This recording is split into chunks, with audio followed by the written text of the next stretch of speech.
Pada awal film, kita akan diperkenalkan dengan tokoh utamanya, yaitu Suneo, yang digambarkan sebagai mahasiswa rajin, pekerja keras, dan penghobi diving. Kecintaannya pada dunia diving ditunjukkan dengan keinginannya melanjutkan kuliah di Meksiko. Itulah kenapa dia rajin bekerja demi mengumpulkan biayanya. Saat ini, Suneo bekerja di toko alat selam bersama Mai dan Hayato. Dan, demi mendapatkan uang lebih banyak lagi, dia coba mencari pekerjaan paruh waktu di tempat lain. Pada suatu malam, ketika dia sedang mencari lokasi tempat pekerjaan itu terjadilah insiden yang mengubah kehidupannya. Seorang gadis lumpuh meluncur di atas kursi roda tanpa kendali di jalan menurun, dan berakhir dengan terbang bebas.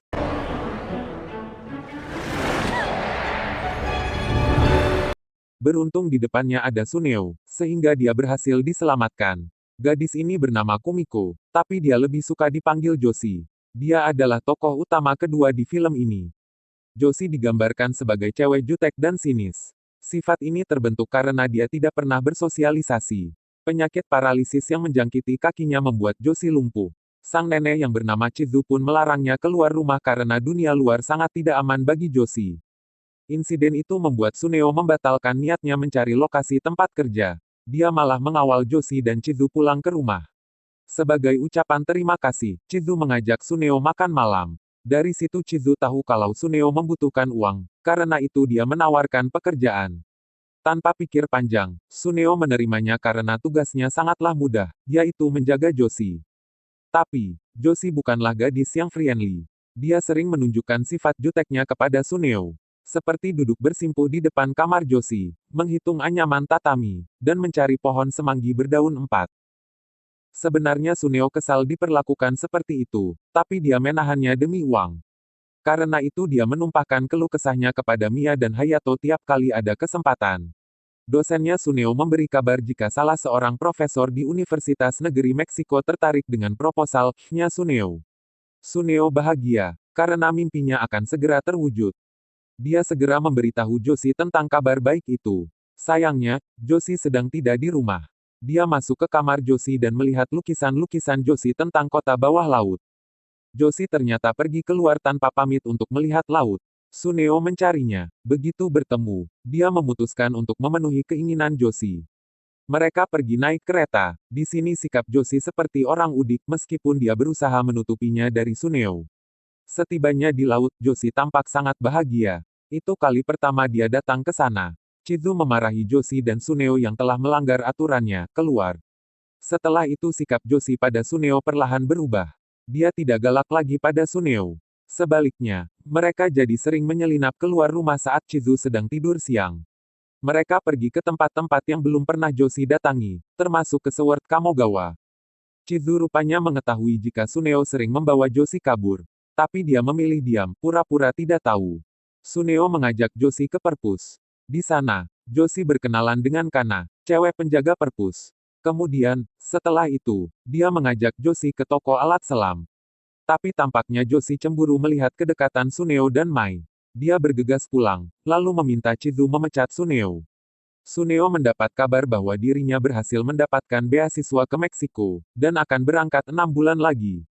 Dia ingin memberitahu Josie. Karena itu, pada malam harinya, dia datang ke rumah Josie, membawa lampu berbentuk Clarion Angel dan menceritakan alasan dirinya menyukai diving. Ketika hendak menceritakan soal beasiswa yang berhasil diperolehnya tiba-tiba mati lampu. Kondisi kamar Josie menjadi gelap gulita. Begitu lampu menyala lagi, wajah mereka berdua tampak sangat dekat. Itu membuat Suneo berpikir untuk mencium Josie, tapi Josie keburu menyundulnya. Dia jadi lupa menceritakan tentang beasiswanya. Keesokan harinya, Suneo menjemput Josie, mau mengajaknya jalan-jalan. Melihat itu, Chizu hanya bengong dan tertawa-tawa. Rupanya, Suneo dan Josie pergi ke kebun binatang untuk melihat macan, salah satu makhluk paling mengerikan di muka bumi. Secara tersirat, Josie mengungkapkan perasaannya pada Suneo. Chizu meninggal dunia mendadak akibat serangan jantung. Dunia Josie runtuh. Kesedihan dan kesendirian Josie membuat Suneo jadi ikut memikirkannya. Hal ini mengganggu pikirannya. Mai yang melihat kondisi Suneo datang menemui Josie. Dia meminta Josie melepaskan Suneo agar Suneo bisa mewujudkan cita-citanya.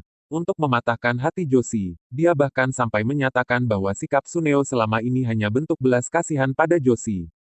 Suneo menemui Joshi di rumahnya. Saat ini dia sudah tidak melihat lukisan-lukisan Joshi. Joshi meminta Suneo untuk membawanya ke pantai, yang mana itu akan menjadi tugas terakhir Suneo.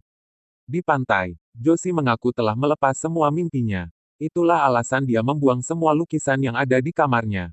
Ke depan dia akan bekerja kantoran. Dia bahkan tak bergeming ketika Suneo menyemangatinya. Orang normal takkan mengerti kesulitannya. Toh, Suneo juga akan berangkat ke Meksiko. Dia pun berlalu dari hadapan Suneo. Saat menyeberang jalan, kursi roda Joshi macet. Suneo berlari untuk menolong Joshi, tapi sial baginya karena sebuah mobil menabraknya. Suneo dilarikan ke rumah sakit dan dioperasi. Hal itu membuat Joshi merasa sangat bersalah. Suneo menerima dua kabar buruk. Pertama, kaki kanannya cedera parah dan memerlukan waktu sekitar 2 bulan untuk pulih. Itu pun dia akan mengalami kesulitan dalam menjalankan hobinya. Kedua, posisi Suneo akan diganti calon penerima beasiswa lainnya jika tidak siap pada hari H. Dua kabar buruk itu membuat Suneo patah semangat. Mai sedih melihat keterpurukan Suneo. Dia tak tahu harus berbuat apa lagi untuk mendukung Suneo. Perasaan cintanya tidak cukup kuat membangkitkan semangat Suneo. Setelah itu, dia pergi ke rumah Joshi, meminta Joshi menyemangati Suneo. Jika tidak, dia mengancam akan merebut Suneo dari Joshi. Joshi tidak bisa membiarkan itu terjadi. Dia akan pergi menyemangati Suneo. Dia pun membuka peralatan melukisnya, lalu berkonsultasi dengan Kana terkait karya yang akan dibuatnya. Setelah jadi, dia menyuruh Hayato membawa Suneo ke perpus. Dia akan membacakan dongeng buatannya yang berjudul Putri Duyung dan Sayap Berkilau di depan orang banyak. Dongeng yang diilustrasikan oleh dirinya itu mampu menyihir semua orang, termasuk Suneo. Berkat cerita itu, Suneo bersemangat melakukan rehabilitasi. Begitu sembuh, Suneo meminta Joshi menjemputnya keluar dari rumah sakit, tapi Joshi tak datang. Suneo pun datang ke rumah Joshi. Sayangnya Joshi tidak ada. Di sini, kita melihat seluruh barang di rumah Joshi sudah dikemas rapi. Sepertinya Joshi mau pindah rumah. Joshi sendiri pergi ke kebun binatang untuk melihat macan. Suneo yang datang belakangan tidak menemukan Joshi di sana. Dia telat datang karena Joshi sudah pergi. Itu membuat Suneo menyusuri jejak kursi roda di salju. Tapi, dia kehilangan jejak kursi roda Joshi. Kursi roda Joshi tak sengaja disenggol seseorang.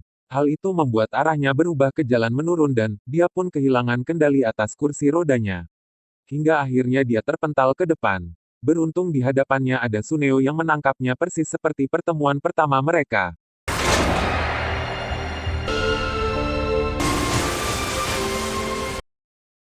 Kemudian, Suneo dan Joshi sama-sama mengungkap perasaannya. Mereka berpelukan, dan tamat.